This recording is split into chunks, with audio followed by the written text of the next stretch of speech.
Bom dia, sexto ano, tudo bem com vocês? Na aula de hoje nós vamos falar sobre lendas, tá bom? Lenda é o gênero textual que nós vamos iniciar aí os estudos no terceiro bimestre, que nós iniciamos, né? Vocês acabaram aí de fazer uma atividade, fizeram a leitura de uma lenda, fizeram a atividade de interpretação textual dessa lenda, e nós vamos continuar agora os estudos, vamos ver mais especificamente sobre as lendas, as características, questões de origem, tá bom? E depois vamos fazer a correção das atividades da lenda As Lágrimas de Potira, que vocês fizeram a leitura no início do capítulo 3 de língua portuguesa de vocês, né? Tá lá na página 100 e 101 do livro de língua portuguesa, ok? Lá no início do livro de vocês, nas páginas 98 e 99, nós sempre temos aí no início do capítulo a caracterização do gênero, mas é bem breve, né? Se vocês puderem, eu peço que vocês peguem o livro de vocês e acompanhem, ok? Lá na página 98, diz o seguinte: neste capítulo você vai conhecer algumas narrativas fantasiosas criadas por povos em diferentes épocas e lugares, para explicar fenômenos cuja origem desconheciam ou não compreendiam. Essas narrativas são as lendas. Na busca do maravilhoso, ao longo do tempo, os povos sempre procuraram dar sentido ao mundo ao seu redor, explicando a seu modo a origem da chuva, do trovão, dos diamantes, o movimento dos astros e etc. Os personagens que povoam as lendas são seres maravilhosos e encantados, humanos ou não, que fazem parte do imaginário popular. Sem dúvida, você já ouviu falar de alguma dessas narrativas. Elas fazem parte da nossa cultura. Então, quando nós falamos de lenda, é bem importante nós pensarmos aí na palavrinha cultura, porque a lenda é um reflexo da cultura, porque ela é folclórica, né? Nós temos aí o folclore que é a manifestação da identidade cultural de um povo. Então, a lenda faz parte dessas manifestações. E antes das pessoas terem aí a ciência para explicar, para trazer fatos e explicações dos acontecimentos ou daquilo que cercava mesmo os povos, aquilo que pertencia ali à sociedade, ao mundo em que viviam, antes de terem essas explicações, já havia a necessidade, a curiosidade de entender o mundo. E aí surgiam as lendas, que eram passadas oralmente, né? E depois de muito tempo elas foram escritas. Mas as lendas originalmente elas eram orais, né? Elas são orais, então possui aí marcas de oralidade e também de fantasia, né? São narrativas fantasiosas, acontecem ali fatos, coisas que na vida real não aconteceria, mas era a forma de explicar a origem de determinadas coisas, de determinados elementos. Imagine, bem antigamente, antes de termos aí a ciência, as explicações empíricas de tudo, vocês verem, por exemplo, o ouro.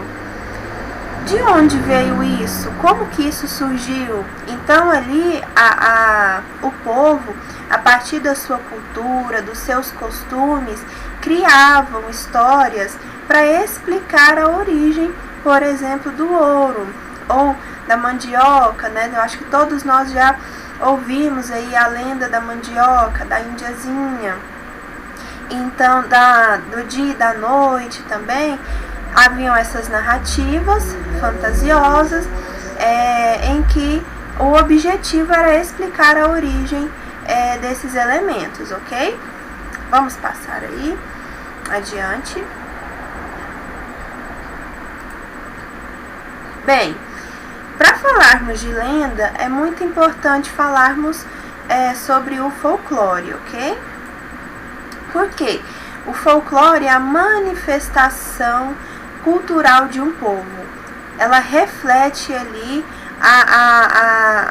os elementos socioculturais de um povo, reflete a identidade de um povo, ok? Então o folclore, ele vai refletir aí a cultura, os costumes, crenças, danças, tudo isso faz parte ali de um mundo cultural, né?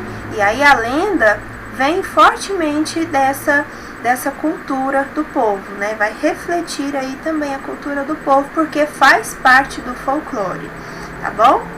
Então temos aí, ó, o folclore é a manifestação cultural de um povo, né?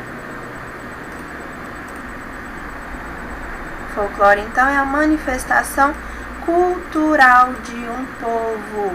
Então, se nós falamos em folclore, nós estamos falando de cultura, assim como a lenda também vai refletir aí a cultura de um povo, a identidade cultural desse povo, tá bom?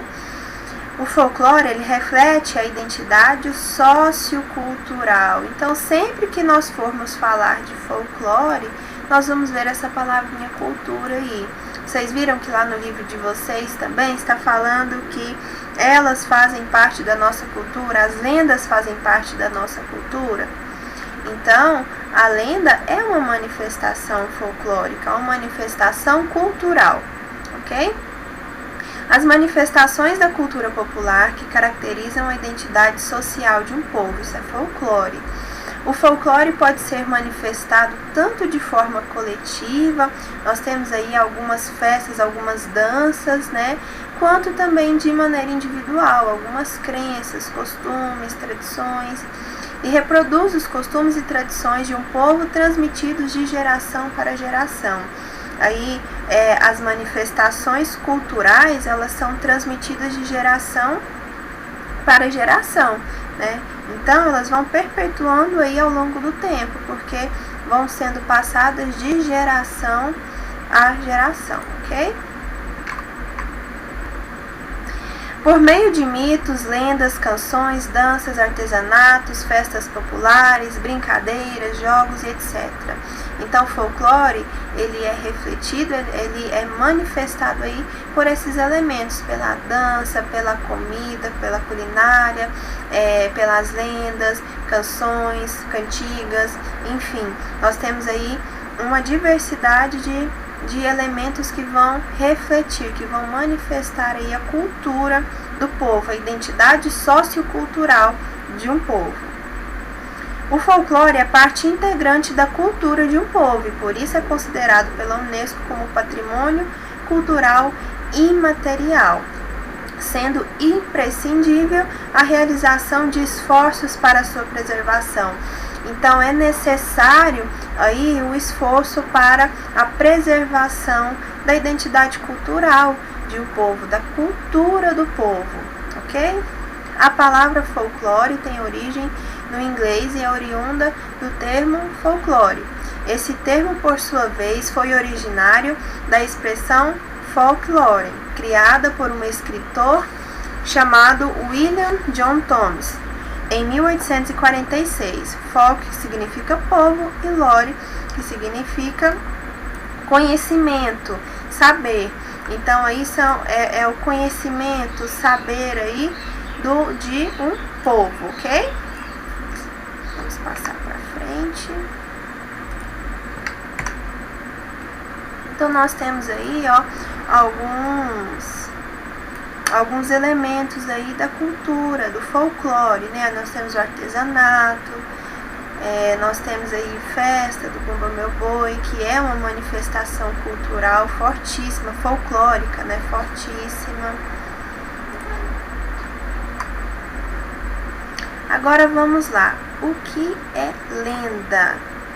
Lenda é uma narrativa tradicional, assim como o mito e os contos populares. Então é uma narrativa tradicional, tem a ver com a tradição.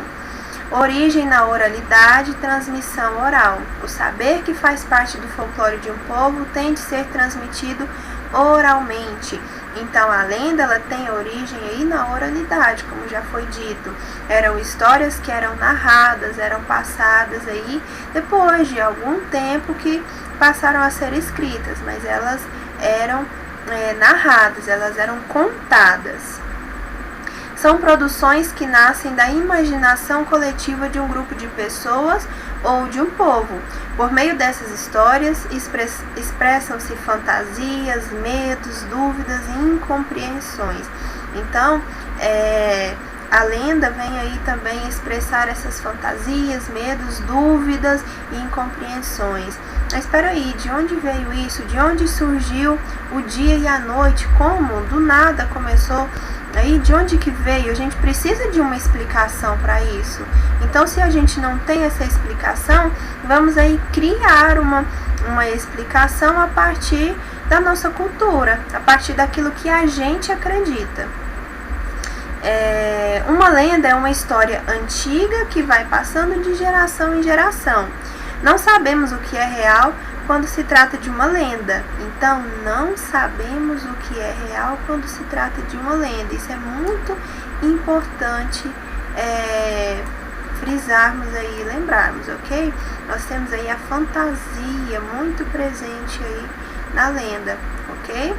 Como nós vamos ver aí na lenda que nós vamos ler para corrigir a nossa atividadezinha, tá bom? Pois elas geralmente eram contadas para explicar acontecimentos dos quais as pessoas não sabiam as causas. As pessoas não sabiam explicar, não entendiam de onde aquilo vinha, então elas criavam aí lendas que fugiam do real, histórias que fugiam do real para explicar aquilo, ok? De caráter fantástico ou fictício, as lendas combinam fatos reais e históricos com fatos irreais que são meramente produto da imaginação aventuresca humana. Então a lenda, ela é um produto do imaginário cultural de um povo, certo? Lendas no Brasil são inúmeras, influenciadas diretamente pela miscigenação na origem do povo brasileiro. Lembram que no bimestre passado nós falamos da origem da língua portuguesa, né? Do português aqui brasileiro. Não houve várias influências indígenas, portuguesas, dos africanos. A lenda, ela é uma manifestação, né, que é influenciada diretamente por esse processo de miscigenação, de mistura aí de povos e culturas, certo? A maioria das lendas que nós conhecemos trata da cultura indígena, né? Por exemplo, a da mandioca, vai falar lá da Índia, que morreu e ali nasceu a planta que foi chamada de mandioca em homenagem a ela. E aí nós vamos ler aqui também as lágrimas de Potira, ok? Então nós temos sempre aí, costumamos ter a cultura indígena muito forte nas nossas lendas. Vamos lá. Há uma mistura de fatos reais com imaginários. Misturam a história e a fantasia. As lendas são contadas ao longo do tempo e modificadas através da imaginação do povo. Então, por serem passadas e transmitidas oralmente, havia bastante essa questão da modificação através da imaginação do povo, né? Às vezes recebia outro elemento cultural aqui, era transmitido de uma maneira diferente ali, né? Então a oralidade vai permitir isso, certo? Vamos passar para frente um pouquinho. Então vamos lá. Origem. A palavra lenda provém do latim e significa o que deve ser lido. Em sua origem, as lendas formavam um conjunto de histórias que narravam a vida dos santos e dos mártires e eram lidas nos refeitórios dos conventos.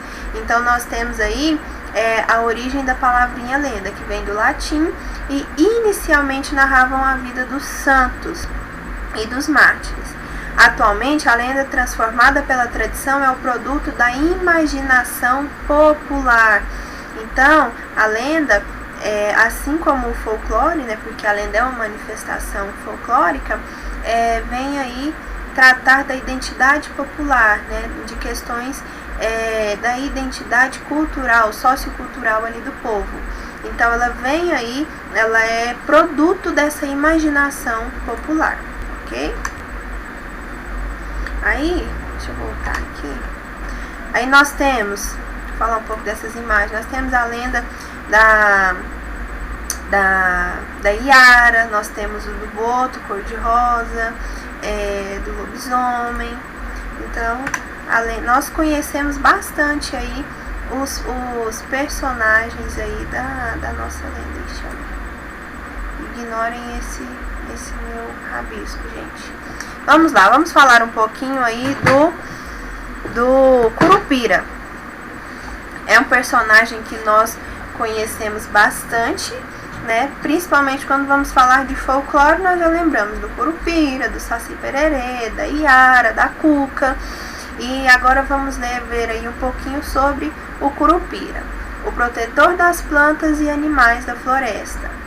A função do Curupira é proteger as árvores, plantas e animais das florestas. Seus alvos principais são os caçadores, lenhadores e pessoas que destroem as matas de forma predatória. Para assustar os caçadores e lenhadores, o Curupira emite sons e assovios agudos. Outra tática usada é a criação de imagens ilusórias e assustadoras para espantar os inimigos da floresta. Dificilmente é localizado pelos caçadores, pois seus pés virados para trás servem para despistar os perseguidores, deixando pegadas e rastros falsos pelas matas. Além disso, sua velocidade é surpreendente, sendo quase impossível um ser humano alcançá-lo numa corrida. De acordo com a lenda, ele adora descansar na sombra das mangueiras. Costuma também levar crianças pequenas para morar com ele nas matas. Após encantar as crianças e ensinar os segredos da floresta, devolve os jovens para a família após 7 anos. Os contadores de lendas dizem que o Curupira adora pregar peças naqueles que entram na floresta, por meio de encantamentos e ilusões.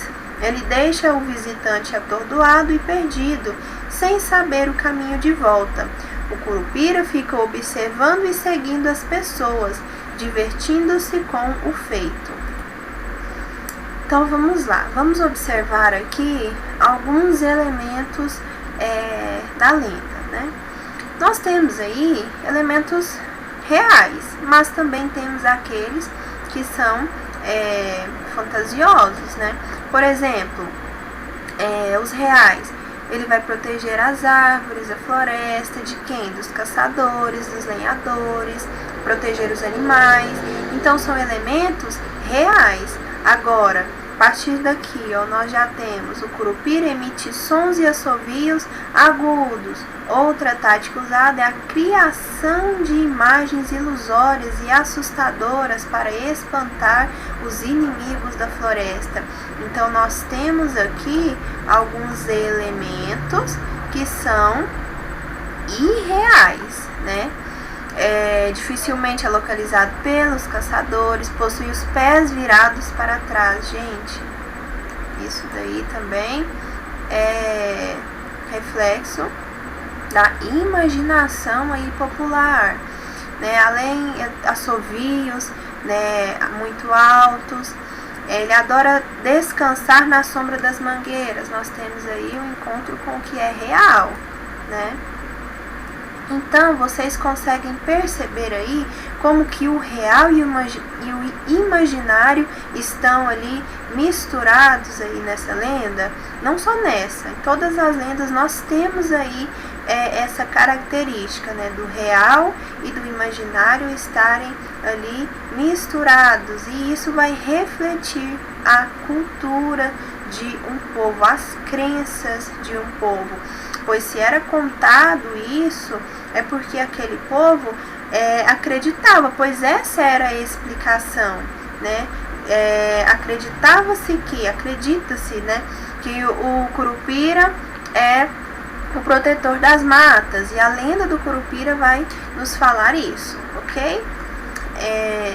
Vamos agora falar sobre a nossa atividadezinha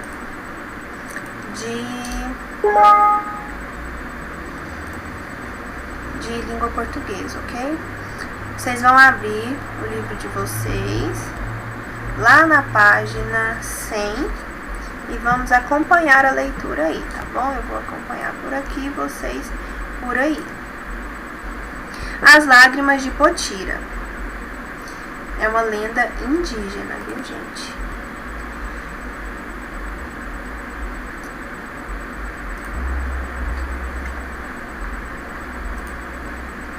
Muito antes de os brancos atingirem os sertões de Goiás, em busca de pedras preciosas, existiam por aquelas partes do Brasil muitas tribos indígenas, vivendo em paz ou em guerra, e segundo suas crenças e hábitos. Numa dessas tribos, que por muito tempo manteve a harmonia com seus vizinhos, viviam Potira, menina contemplada por Tupã, com a formosura das flores, e Itajibá, jovem forte e valente. Era costume na tribo as mulheres se casarem cedo e os homens assim que se tornassem guerreiros. Quando Potira chegou à idade do casamento, Itajibá adquiriu sua condição de guerreiro. Não havia como negar que se amavam e que tinham escolhido um ao outro. Embora outros jovens quisessem o amor da indiazinha, nenhum ainda possuía a condição exigida para as bodas, de modo que não houvesse disputa, e Potira e Itajibá se uniram com muita festa. Corria o tempo tranquilamente, sem que nada perturbasse a vida do apaixonado casal. Os curtos períodos de separação, quando Itajibá saía com os demais para caçar, tornavam os dois ainda mais unidos. Era admirável a alegria do reencontro. Um dia, no entanto, o território da tribo foi invadido por vizinhos cobiçosos, devido à abundante caça que ali havia, e Itajibá teve que partir com os outros homens para a guerra. Potira ficou contemplando as canoas que desciam rio abaixo, levando sua gente em armas, sem saber exatamente o que sentia, além da tristeza de se separar do seu amado por um tempo não previsto. Não chorou como as mulheres mais velhas, talvez porque nunca houvesse visto ou vivido o que sucede numa guerra. Mas todas as tardes ia sentar-se à beira do rio, numa espera paciente e calma. Alheia aos afazeres de suas irmãs e às algazarras constantes das crianças, ficava atenta, querendo ouvir o som de um remo batendo na água e ver uma canoa despontar na curva do rio, trazendo de volta seu amado. Somente retornava à taba quando o sol se punha, e depois de olhar uma última vez, tentando distinguir no entardecer o perfil de Itajibá. Foram muitas tardes iguais, com a dor da saudade, aumentando pouco a pouco, até que o canto da araponga ressoou na floresta, desta vez não para anunciar a chuva, mas para prenunciar que Itajibá não voltaria, pois tinha morrido na batalha. E pela primeira vez, Potira chorou, sem dizer palavra, como não haveria de fazer nunca mais. Ficou à beira do rio, para o resto de sua vida, soluçando tristemente, e as lágrimas que desciam pelo seu rosto sem cessar foram se tornando sólidas e brilhantes no ar, antes de submergir na água e bater no cascalho do fundo. Dizem que Tupã, condoído com tanto sofrimento, transformou suas lágrimas em diamantes para perpetuar a lembrança daquele amor. Então, nós temos aí o texto. Agora, vamos fazer a correção das nossas atividades, ok? Então, vamos lá. Antes de passarmos aí para as atividades em si, vamos lá para aquele quadrinho para discutir. Nós vimos aí, nós acabamos de fazer a leitura de uma lenda, a lenda chamada As Lágrimas de Potira. A primeira pergunta diz o seguinte: qual é a função dessa lenda? A lenda, nós sabemos que ela tem a função de explicar o surgimento, a origem de algum elemento, né? Aí, no caso, Essa lenda ela tem a função de explicar como surgiram os diamantes, né? As lágrimas de Potira foram transformadas em diamantes. Então, foi aí uma manifestação, uma expressão de um povo para explicar a origem dos diamantes, ok? Como são caracterizados os protagonistas dessa lenda? São seres humanos comuns ou são heróis? Os protagonistas, né, os personagens ali dessa lenda, eles são caracterizados como humanos ou como heróis? São, no caso, heróis. Nós vimos aí que os personagens, eles são tidos como heróis. Nós temos aí, né, o índio, que é um guerreiro, e ele vai ali para a guerra, e nós temos também uma índia forte, né, que ela não chora enquanto ela não tem a certeza de que o amado morreu. Então, não são seres humanos comuns, são caracterizados como heróis. Nós temos aí uma história que mexe com fantasia, né? Então, esses personagens, eles não são seres humanos comuns, são heróis. Bom, vamos para a terceira questão. Na tribo, havia algumas regras para o casamento. Que regras eram essas? As meninas, elas deveriam atingir a idade certa para se casar, e os homens deveriam ser guerreiros, né, para que isso acontecesse. Para as mulheres, o que significa chegar à idade do casamento? Passar para a idade do casamento é se tornar, passar para a idade reprodutiva, né? Quando elas pudessem ser mães, aí elas teriam aí a idade para se casar, tá bom? Você acha que existe uma idade certa para casar?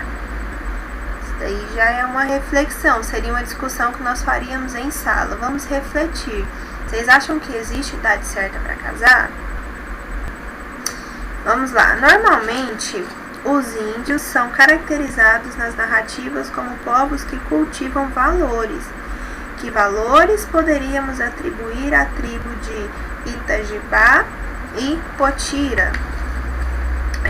Nós podemos aí dizer que essa tribo refletia ali a paz, né? Havia harmonia entre eles. Vocês também pensem aí algumas características, né? Eles eram guerreiros, então eles eram fortes, né? Então, podemos aí atribuir algumas características, tá bom? Honra, coragem, né? Eles eram corajosos, foram aí lutar na guerra, ok?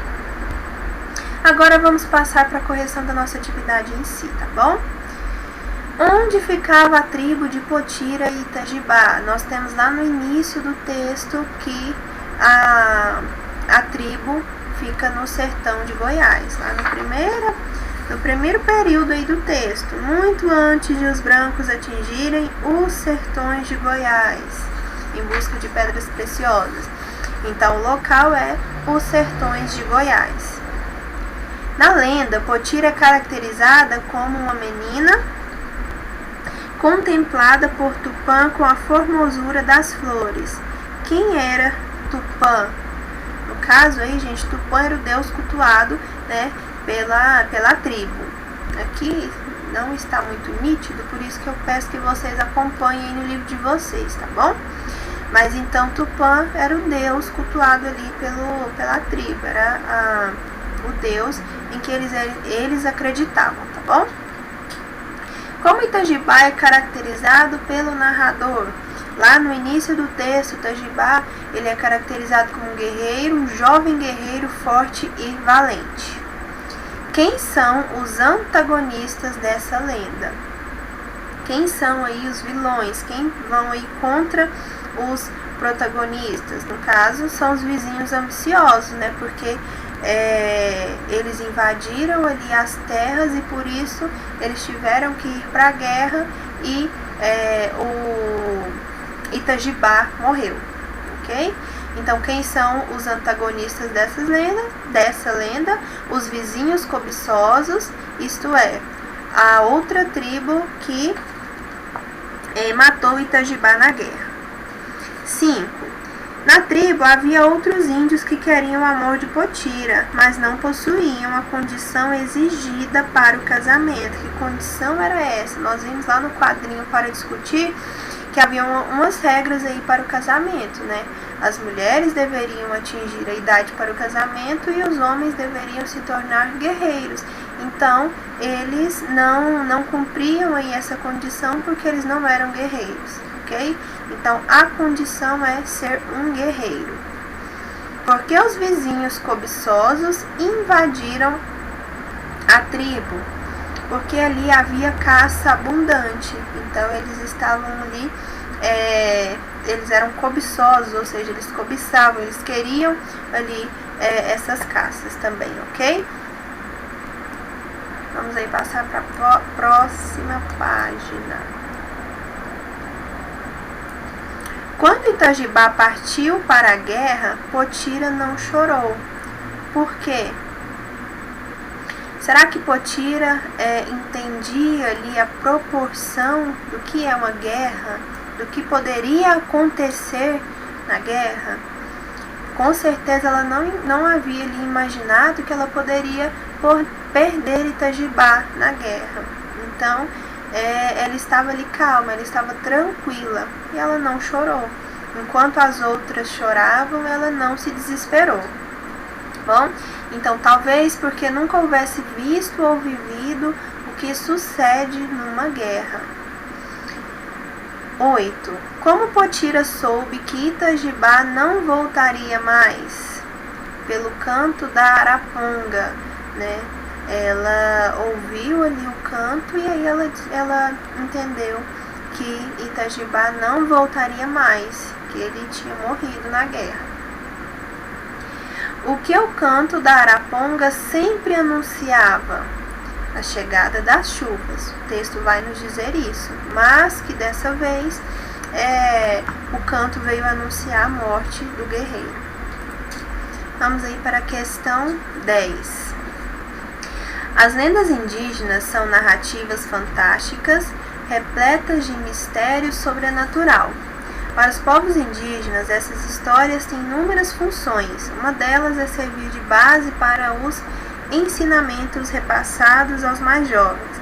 Muitas dessas narrativas foram criadas a partir de fatos reais protagonizados por antepassados.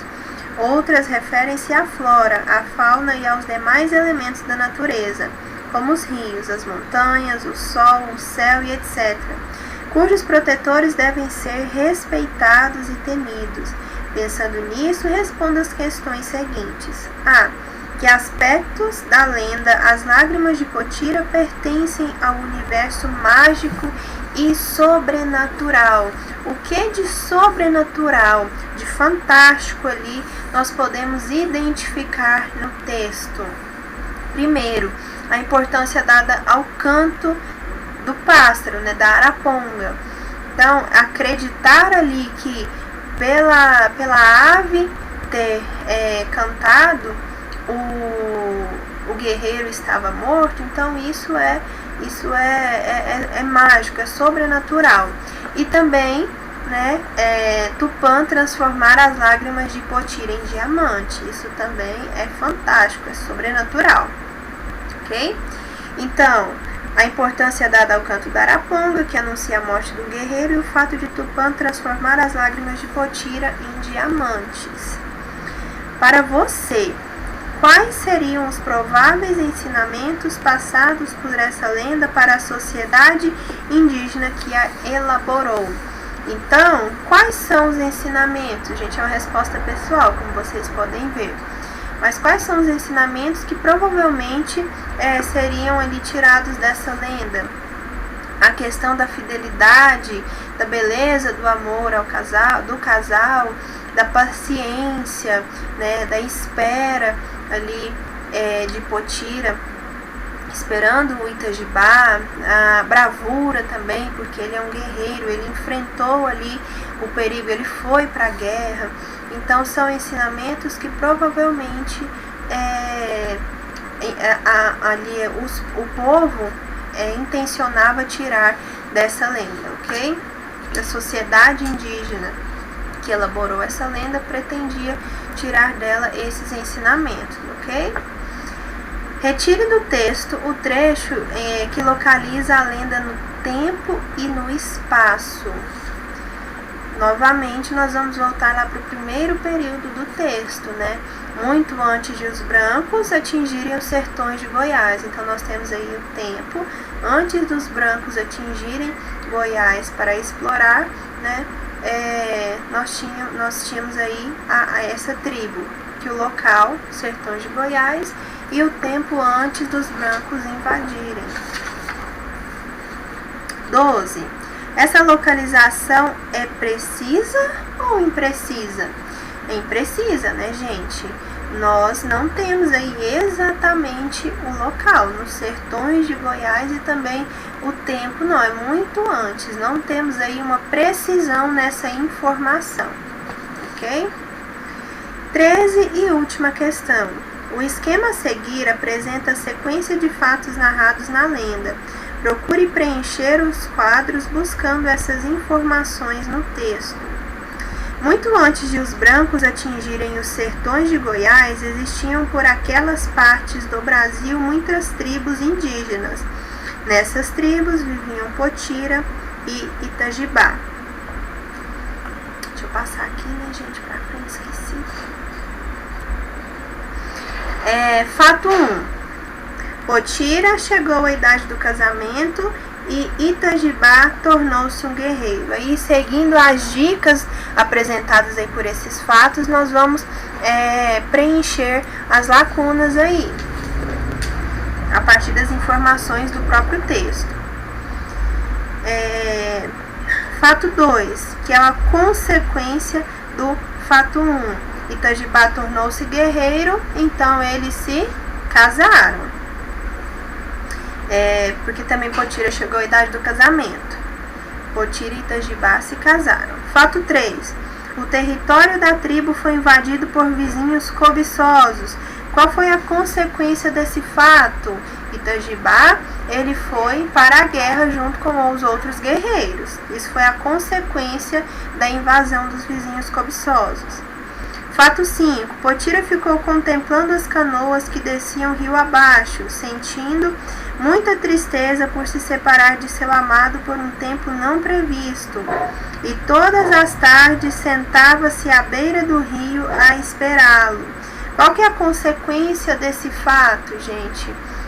Itajibá morreu lá na batalha. Fato 7. Potira ouviu o canto da araponga. E depois que ela ouviu esse canto, ela chorou pela partida do seu amado, né? Chorou pela primeira vez. Fato 9. Potira emudeceu e ficou à beira do rio para o resto de sua vida, soluçando tristemente. E a partir disso, dessa tristeza, Tupã transformou as suas lágrimas em diamante, a consequência desse fato, ok? Então, nós fizemos aí um resumo da história, né? Os fatos e as consequências desses fatos. Nós acabamos aí a correção da nossa atividade de casa, ok? Eu vou mandar a foto para vocês do gabarito lá no grupo, porque aqui não está muito nítido, ok? Próxima vez eu vou tirar a foto, que eu acho que vai ficar melhor, tá bom? Mas é isso, pessoal. Se vocês tiverem alguma dúvida, me procurem, tá bom? Agora nós vamos ver aí sobre o texto, né? Nós vimos no bimestre passado sobre frase, oração e período. Agora nós vamos ver o texto. O que é o texto, tá bom? Nós vamos trabalhar aí agora esse conteúdo. Mas vai ficar para a próxima aula. Nessa vocês vão fazer a correção, ok? É isso, tchauzinho e bons estudos para vocês, tá bom?